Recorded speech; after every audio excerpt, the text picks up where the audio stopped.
Sejam muito bem-vindos a mais um giro de notícias da Premier.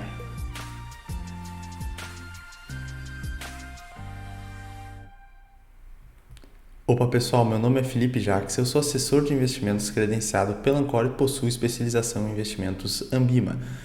No giro de notícias dessa semana, nós vamos falar um pouquinho sobre um tópico muito importante que afeta muito a nossa vida, que é a inflação.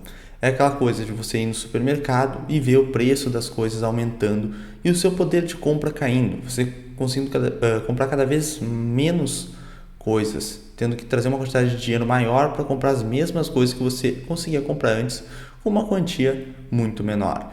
Então, vamos para as notícias, porque a inflação não está ocorrendo só aqui no Brasil, está ocorrendo pelo mundo inteiro, como a própria notícia traz aqui. O CPI, que é o índice de inflação dos Estados Unidos, como se fosse o nosso IPCA, está mensurando que a inflação chegou a bater 7,9% no acumulado nos últimos 12 meses. Então, uma inflação muito alta, uma inflação alta até para os padrões brasileiros. Então, quem dirá os padrões americanos? Não é algo que eles estão acostumados. E no próprio gráfico, vocês conseguem perceber, ali mais para a direita é o mais recente, né? Que é a maior inflação dos últimos 40 anos. Então, gerações inteiras de pessoas não viram uma inflação tão alta. Como é que esse índice é elaborado no caso do CPI americano? Ele é um índice, uma cesta de consumo das pessoas. Então, tem vários produtos lá, né? Gastos com alimento, por exemplo, transporte, gastos assim do cotidiano mesmo, mais alguns outros detalhes, outros critérios, mas aqui só para fins didáticos. E quando o preço desses produtos sobem, esse índice ele faz ali como se fosse uma média, entre aspas, né? Tem toda uma metodologia de cálculo específica, mas para ficar mais didático, fica como se fosse uma média. E esses produtos estão subindo, segundo o que esse índice está mensurando, cerca de quase 8% nos Estados Unidos. Então, uma inflação muito alta. E por que isso vem ocorrendo? Aqui a gente tem alguns gráficos que mostram muito bem essa questão. O preço dessas commodities estão subindo. Então, por exemplo, o preço do petróleo, que é o gráfico do canto superior esquerdo.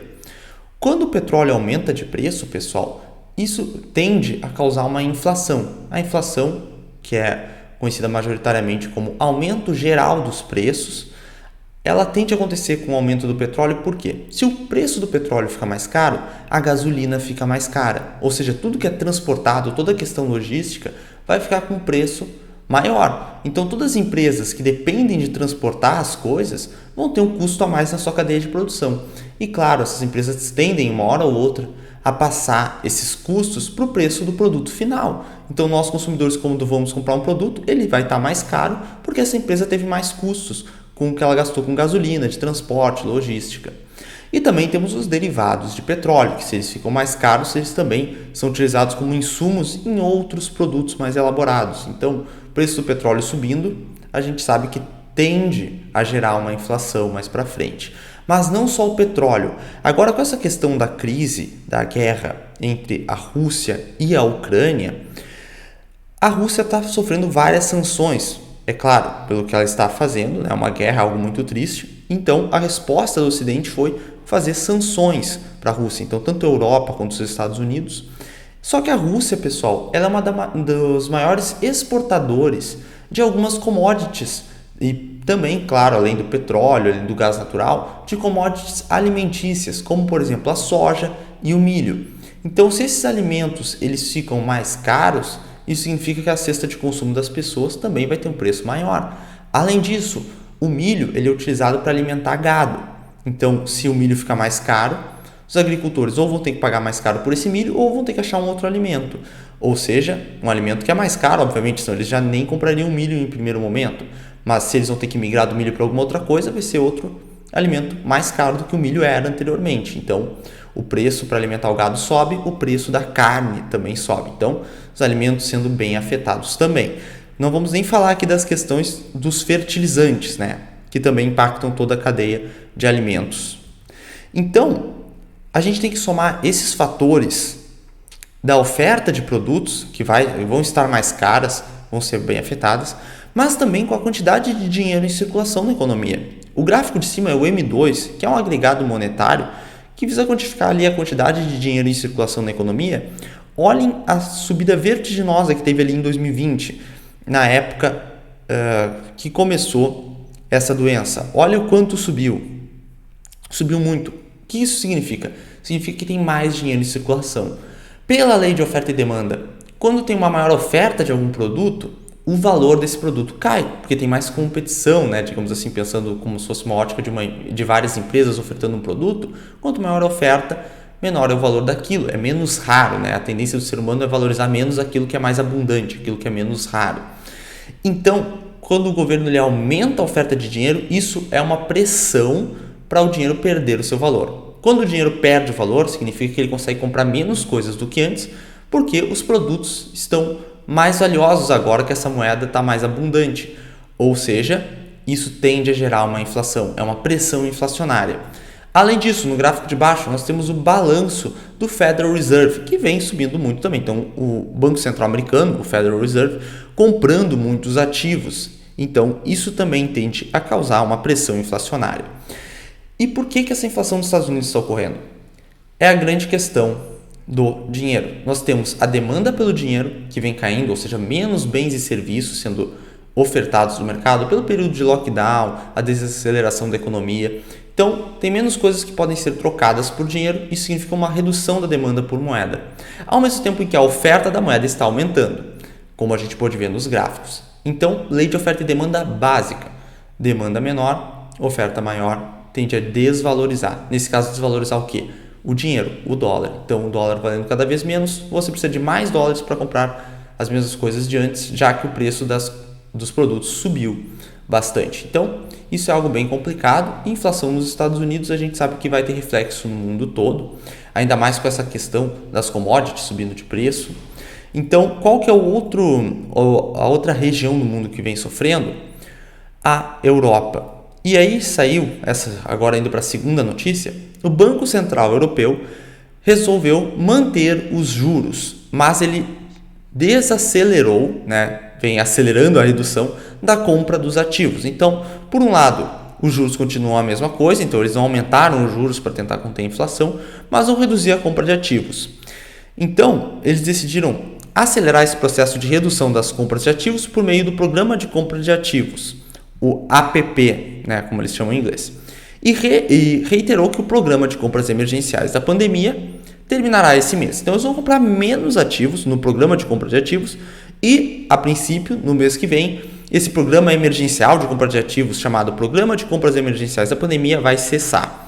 Então, o governo vai estar injetando menos dinheiro na economia, porque quando o Banco Central ele compra ativos, ele vai dar dinheiro para os bancos, em troca vai receber ativos para o seu balanço. Ou seja, os bancos vão ter mais dinheiro nesse cenário de uma compra de ativos maior.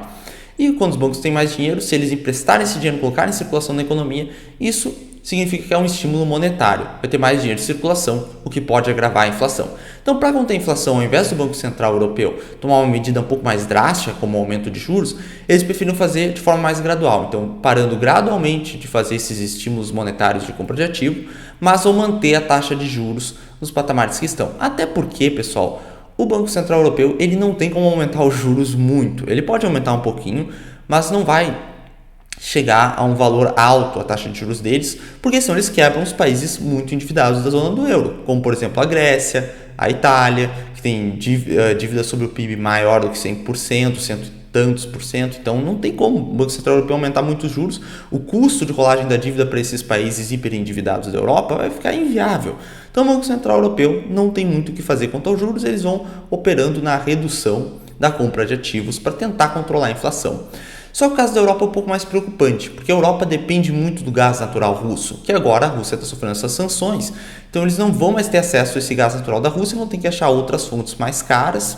Então, poxa, na Europa fazendo esse inverno eles não terem acesso a uma energia um pouco mais barata, vai complicar bastante, até porque a inflação lá já está bem pesada, como a gente pode ver pelo gráfico do canto inferior esquerdo. Então, maior inflação da história da zona do euro, 5,1% no acumulado dos últimos 12 meses.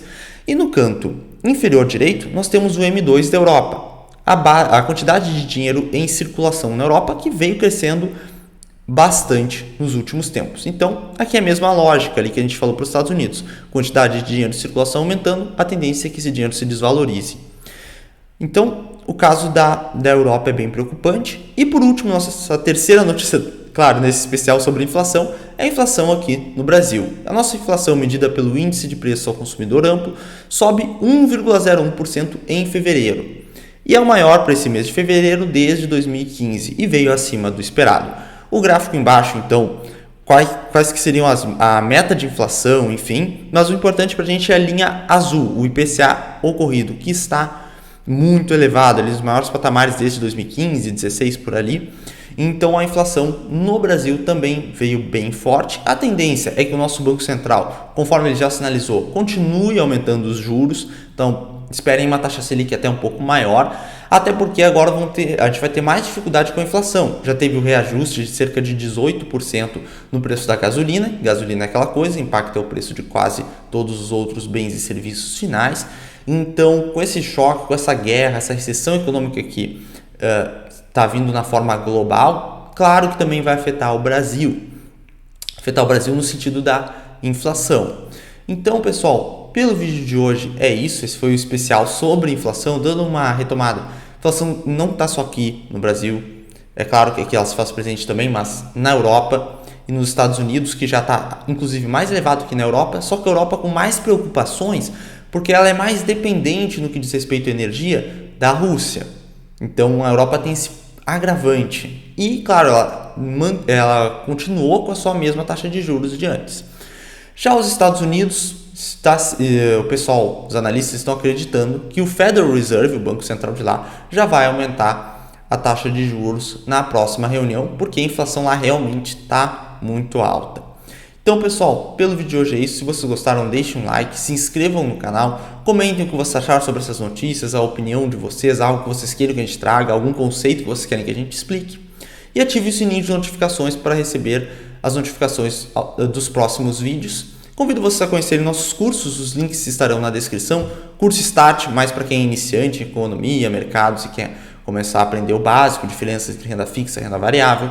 Curso BVI, Bolsa de Valores para Iniciantes, para quem está querendo colocar aquele pezinho inicial na Bolsa de Valores, mas quer entender um pouco melhor o mercado antes, nós recomendamos o curso BVI da Premier. E nós temos o curso de FIIs, Fundos de Investimento Imobiliário, para quem está mais acostumado com o mercado imobiliário, mas que é uma forma mais diversificada, mais fácil e que exige menos custos iniciais de se investir tendo exposição em imóveis. O curso de FIIs fala muito sobre isso e também como se proteger da inflação no longo prazo utilizando os fundos de investimento imobiliário. Então, agradeço a atenção de todos. Até o próximo.